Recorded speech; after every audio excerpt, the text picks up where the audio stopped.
गप अमृतरे विक्रम बेताल गप बंधुता। बहुत दिन तलर कथा। अमरावती सहर रे दुई बंधु रहुथिले। सेमाने बाल्य बंधु। जनकर नाम थिला माधव एवं आउ जनकर नाम थिला शिव। माधव रप्तानी व्यवसाय रे प्रवेश कला एवं विभिन्न प्रकार सामग्री और जहाज दरिया पारी देश मानकु पठाई प्रचुर अर्थ आदाय कला। तांकर गोटिए पुओ और गोटिए झियो थिले। पुओटीर नाम थिला रजनीकांत। बंधु शिव छेली बिक्री करिवा व्यवसाय करुथिले। प्रतिमा थिला शिवंकर गोटिए बोली झियो। माधव एवं शिव एकाठी पाठ पढ़ुथिले। सेमानंकर बापा छेली पालुथिले। माधवंकर बापांकर व्यवसाय रे द्रुत उन्नति हेला। शिव एवं माधव युवक हेला बेलकु सेमानंक आर्थिक स्थिति रे बहुत पार्थक्य सृष्टि होई सारिथिला। ताहा अवश्य माधव एवं शिवर बंधुता को प्रभावित करिनथिला।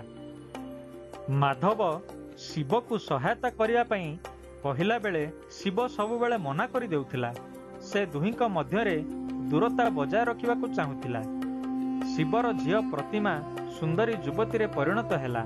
शिवर स्त्री बारंबार मन पकई देउथिला जे सेमाने उपयुक्त बर खोजी झियो को विवाह कराई देबा उचित। एही अवसर रे दिने रजनीकांत प्रतिमा को विवाह करिया पई इच्छा व्यक्त कला।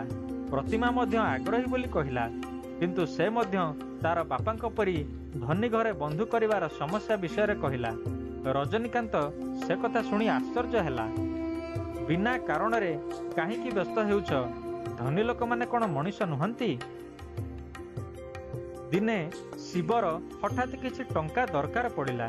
से जहाकू टंका मागिला समस्ते मना कले एवं कहिले, काहीकि तुमर माधव परी धनी बंधु अछि, तांकु काहीकि मागुना हो? अन्य कौनसी उपाय न पाई से माधव को साक्षात कला। माधव आनंदरे स्वागत कला एवं कहिला, शिव मु तुम पई कौन करि पारे? शिव संकोचरे मने मने जଳି जाउथिला, तथापि कहिला, मते 10,000 टंका दरकार, मु खूब शीघ्र फेराई देबी। माधव आनंदरे 10,000 टंका देई कहिला, एहा ऋण नुहे, तुमर जेबे यथेष्ट पैसा हेबो आराम रे फेराइबो। अधिक दरकार हेले मते कहिबो। शिव धन्यवाद जणाई चालीगला। सेही 10,000 टंकारे तार व्यवसाय भल चलिला। मासटिए बीतीगला। से समुदाय टंकार 1/4 शुद्ध भावरे किछि अधिक अर्थ सहित मिसाई प्रतिमा हातरे देई माधव को फेराई देबाकू कहिला। माधव विवाह बयसर उपनीत झियो हातरे टंका पठाइथिबार देखि विरक्त हेला। तथापि से स्नेहरे प्रतिमार मुंडा आउंसी देई कहिला, एते तरतर होई टंका पठाइबा कोन दरकार थिला? मु तांकू असुविधारे साहाय्य करिथिली। से सुध मध्य देइछि। से कोन मते बाहर लोक बोली भाबुछि? माधव प्रतिमा को निज गाड़ी रे बसाई घर को पठाई देले। माधव किपरि भाबरे आदर कले प्रतिमा से विषय शिव को कहिला। शिव आदौ आग्रह प्रकाश कला नहीं, बरं कहिला, से शुद्ध ग्रहण कले कि नहीं ताहा गुरुत्वपूर्ण। प्रतिमा एक कथा शुणी आबाक होईगला।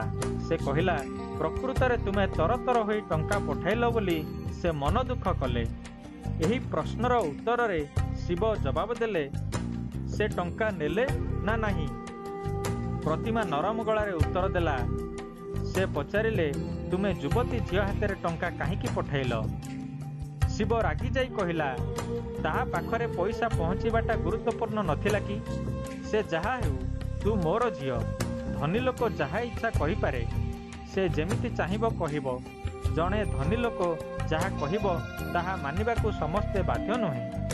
प्रतिमा किछि कहिला नहीं, किंतु से बापांकर विरक्त हेबा यथार्थ नुहे बोली अनुभव करुथिला। ता परवर्ती समय रे शिवर व्यवसाय रे क्षति हेला, जहाकि से सहजरे पूरण करि पारिला नहीं। परवर्ती मासरे शिव झियो हातरे बळका ऋण पैसार केवल सुधटी पठाइला। जेतेबेले प्रतिमा माधव घरे पहुँचिला, केवल रजनीकांत घरे थिला। ପ୍ରତିମାକୁ ଦେଖି ତା ମୁହଁରେ ଆନନ୍ଦ ଫୁଟି ଉଠିଲା। ସେ ମଧ୍ୟ ଖୁସି ହେଲା, କିନ୍ତୁ ନିଜର ଆନନ୍ଦକୁ ନିଜ ଭିତରେ ଲୁଚାଇ ରଖିଲା। ସୁଧ ଟଙ୍କା ରଜନୀକାନ୍ତକୁ ଦେଲା। ରଜନୀକାନ୍ତର ମନ ଦୁଃଖ ହେଲା। ସେ କହିଲା, ତୁମେ କ'ଣ ଆମ ଦୁଇ ପରିବାର ଭିତରେ ଥିବା ବନ୍ଧୁତାର ମୂଲ୍ୟ ଜାଣ ନାହିଁ? ସୁଧ ଦେବା କ'ଣ ଠିକ୍ ହେବ? ଦୁଇଟି ପରିବାର ପରସ୍ପରର କେତେ ଅନ୍ତରଙ୍ଗ। ପ୍ରତିମା ଜବାବରେ ଟିକେ ହସିଦେଲା। ସେମାନେ ବହୁତ ସମୟ ପର୍ଯ୍ୟନ୍ତ କଥାବାର୍ତ୍ତା ହେଲେ। ଘରକୁ ଫେରିବା ପରେ ସେ ବାପାଙ୍କୁ କହିଲା ଯେ ସେ ସୁଧ ଟଙ୍କା ରଜନୀକାନ୍ତ ହାତରେ ଦେଇ ଆସିଲା। ଶିବର ମୁହଁ ନାଲି ପଡ଼ିଗଲା। ସେ କହିଲା, ଓଃ, ପୁଅ ଏଥର କ'ଣ କଲେ କହିଲା? ପ୍ରତିମା ଯାହା ଶୁଣିଥିଲା ତାହା କହିଲା। ଆଶ୍ଚର୍ଯ୍ୟ ହେଲା ଯେ ରଜନୀକାନ୍ତ କ'ଣ କହିଥିବ ଶିବ ଜାଣିସାରିଥିଲା। ସେ ତୁରନ୍ତ ତାର ସମସ୍ତ ଛେଳି ମେଣ୍ଢା ବିକ୍ରି କରି ଝିଅକୁ ପଇସା ଦେଲା ଏବଂ ମାଧବ ଘରକୁ ପଠାଇଲା। ପ୍ରତିମା ଘରକୁ ଯାଇ ମାଧବକୁ ଟଙ୍କା ପ୍ରଦାନ କଲା। ମାଧବ ପ୍ରଥମେ ଆଶ୍ଚର୍ଯ୍ୟ ହେଲା, ତାପରେ ମନ ଦୁଃଖ କଲା ଓ କହିଲା, ସେ ପୁଣି ତୋ ହାତରେ ଟଙ୍କା ଦେଇ ପଠାଇଲା? ମୁଁ ଭାବିଥିଲି ଏଇଥର ଅନ୍ତତଃ ମୋ ସାଙ୍ଗ ଆସି ମୋତେ ଦେଖା କରିବ। ବହୁଦିନ ହେଲା ମୁଁ ତାକୁ ଦେଖି ନାହିଁ। ମାଧବ ପ୍ରତିମାକୁ କିଛି ଉପହାର ଦେଇ ଘରକୁ ପଠାଇଦେଲା। ଘରେ ପହଞ୍ଚି ସେ ଶିବକୁ ସବୁ କଥା କହିଲା। ଦୟାକରି ଥରେ ମାଧବ ମଉସାଙ୍କୁ ଦେଖା କରି ଆସ, ପ୍ରତିମା କହିଲା। ଶିବର ସ୍ତ୍ରୀ ମଧ୍ୟ ସେଇ କଥା କହିଲା। ଶିବ ମନେ ମନେ ଭାବିଲା, ସେମାନେ ଠିକ୍ କହୁଛନ୍ତି। ଦୁଇ ବନ୍ଧୁଙ୍କ ମଧ୍ୟରେ ଦୂରତା ବଢ଼ି ଯାଇଛି। କେବଳ ଟଙ୍କା ପଇସା ଦରକାର ବେଳେ ଦୁହିଁଙ୍କର ଦେଖା ସାକ୍ଷାତ ହେଉଛି। ତାଙ୍କୁ ବନ୍ଧୁଠାରୁ ଟଙ୍କା ଧାର ନେଲା ପରେ ଭାରି ଆଶ୍ୱସ୍ତିକର ମନେ ହେଉଥିଲା। ଏବେ ତା ମୁଣ୍ଡରେ ଋଣର ବୋଝ ନଥିଲା। ତେଣୁ ସେ ତୁରନ୍ତ ଆନନ୍ଦରେ ମାଧବ ଘରକୁ ବାହାରିଲା। ଯେତେବେଳେ ସେ ମାଧବ ଘରେ ପହଞ୍ଚିଲା, ସେଠାରେ ଗହଳି ଚହଳି ଲାଗି ରହିଥିଲା। ମାଧବ ଗହଳି ଭିତରୁ ବାହାରି ଆସି ଶିବକୁ ସ୍ୱାଗତ କଲା। ବନ୍ଧୁବାନ୍ଧବଙ୍କ ସମ୍ମୁଖରେ ଶିବଙ୍କୁ ପ୍ରଶଂସା କଲା। ମାଧବର ଝିଅ ପାଇଁ ବାହାଘର ପ୍ରସ୍ତାବ ଆସିଥିଲା। ବନ୍ଧୁ ଘର ପସନ୍ଦ ହେଲା। ଶିବ ସେଠାରେ କଥା ଛିଣ୍ଡିବା ପର୍ଯ୍ୟନ୍ତ ରହିଲା ଏବଂ ତାପରେ ଘରକୁ ଫେରିଲା। ଶିବର ସ୍ତ୍ରୀ କ'ଣ ହେଲା ବୋଲି ପଚାରିଲା। ଶିବ ସେତିକିବେଳେ ମାଧବର ଘର କଥା କହିବାକୁ ଯାଉଥିଲା। ତାର ଘର ସମ୍ମୁଖରେ ଗାଡ଼ିଟିଏ ଆସି ଅଟକିଲା। ମାଧବ ଏବଂ ତାଙ୍କର ସ୍ତ୍ରୀ ଗାଡ଼ିରୁ ଓହ୍ଲେଇ ଆସିଲେ। ଶିବ ଓ ତାର ସ୍ତ୍ରୀ କିଛି ବୁଝିପାରୁନଥିଲେ। ଭିତରକୁ ଆସିଲା ପରେ ସେମାନେ ଏକାଠି ବସି କଥାବାର୍ତ୍ତା ହେଲେ। ସେ କହିଲେ, ସାଙ୍ଗ, ମୋର ପୁଅ ଏବଂ ପ୍ରତିମା ପରସ୍ପରକୁ ପସନ୍ଦ କରନ୍ତି। ପ୍ରତିମା ସ୍ୱାଭିମାନୀ ଝିଅ। ସେ ଆମର ଆର୍ଥିକ ଅବସ୍ଥାର ତାରତମ୍ୟକୁ ଦେଖି ନିଜେ ନିଜେ ସଚେତନ ହୋଇ ପୁଅଠାରୁ ଧୀରେ ଧୀରେ ଦୂରେଇ ଯିବାକୁ ଆରମ୍ଭ କରିଛି। ଶିବ ଏବଂ ତାର ସ୍ତ୍ରୀ ମୁଣ୍ଡ ହଲାଇ ସେ କଥା ଜାଣନ୍ତି ବୋଲି କହିଲେ। ପ୍ରିୟ ବନ୍ଧୁ, ମୁଁ ଏବେ ପ୍ରସ୍ତାବ ଦେଉଛି, ଦୟାକରି ତୁମର ଝିଅ ପ୍ରତିମାକୁ ଆମ ଘରର ବୋହୂ କରିଦିଅ। ଶିବ ବୁଝିପାରୁନଥିଲା ଏହା ସତ୍ୟ ନା ବାସ୍ତବ। ସେ ମାଧବର ହାତ ଧରି ପକାଇଲା। ପ୍ରତିମା ଲାଜରେ ଘର ଭିତରକୁ ପଳାଇଗଲା। କାହାଣୀଟି କହିସାରି ବେତାଳ ପଚାରିଲା, ହେ ରାଜନ, ଶିବର ଆର୍ଥିକ ସ୍ଥିତି ମାଧବ ତୁଳନାରେ କିଛି ନୁହେଁ। ଶିବ ଋଣ ନେଇ ମଧ୍ୟ କଠୋର ବ୍ୟବହାର କଲା। ପୁଅ ପାଇଁ ଯୋଗ୍ୟ କନ୍ୟା ନ ଖୋଜି ମାଧବ କାହିଁକି ବନ୍ଧୁର କନ୍ୟାକୁ ବୋହୂ କରିବାକୁ ଚାହିଁଲା? ମାଧବ କାହିଁକି ଏପରି ନିଷ୍ପତ୍ତି ନେଲା? ଯଦି ତୁମେ ପ୍ରଶ୍ନର ଉତ୍ତର ଜାଣି କହିବ ନାହିଁ, ତେବେ ତୁମର ଶିର 100 ଭାଗରେ ଚୂର୍ଣ୍ଣ ହୋଇଯିବ।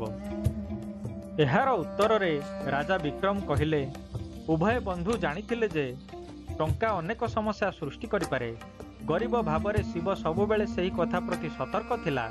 ଅନ୍ୟପକ୍ଷରେ ମାଧବ କେବେ ବି ଆର୍ଥିକ ପାର୍ଥକ୍ୟକୁ ତାଙ୍କର ବନ୍ଧୁତ୍ୱର ପ୍ରତିବନ୍ଧକ ଭାବରେ ବିଚାର କରୁନଥିଲେ। ସେ ଶିବଙ୍କୁ ସହାୟତା କରି ତାଙ୍କର ବ୍ୟବସାୟ ବୃଦ୍ଧି କରିବାକୁ ଚାହୁଁଥିଲେ। ଶିବର ସ୍ୱାଭିମାନ ପ୍ରତିବନ୍ଧକ ସାଜୁଥିଲା। ଯଦିଓ ସେ ଶିବକୁ 10,000 ଟଙ୍କା ଦେଇଥିଲେ, ମାଧବ ଏହାକୁ ବଡ଼ କାମ ବୋଲି ଭାବୁନଥିଲେ। ସେ ମଧ୍ୟ ଶିବକୁ ଟଙ୍କା ନ ଫେରାଇବା ପାଇଁ ଅନୁରୋଧ କରିଥିଲେ। କିନ୍ତୁ ଶିବ ମାଧବ ସହାୟତା ପାଇଲା ପରେ ଅଧିକ ସଚେତନ ହୋଇଉଠିଲା। ସେ ପ୍ରମାଣ କରିବାକୁ ଚେଷ୍ଟା କରୁଥିଲା ଯେ ସେ ମାଧବର ଦୟାରେ ବଞ୍ଚି ନାହିଁ। ତେଣୁ ସେ ତାର ବନ୍ଧୁକୁ ଏଡ଼ାଇ ଦେଇ ଦୂରେଇ ଦୂରେଇ ରହୁଥିଲା। ମାଧବ ଜଣେ ମାନ୍ୟଗଣ୍ୟ ବ୍ୟବସାୟୀ ଥିଲେ। ଅଳ୍ପ କେତେ ଟଙ୍କା ପାଇଁ ସୁଧ ପ୍ରଦାନ କରି ସେ ତାଙ୍କୁ ସାଧାରଣ ମହାଜନଙ୍କ ପରି ମନେ ହେଉଥିଲେ।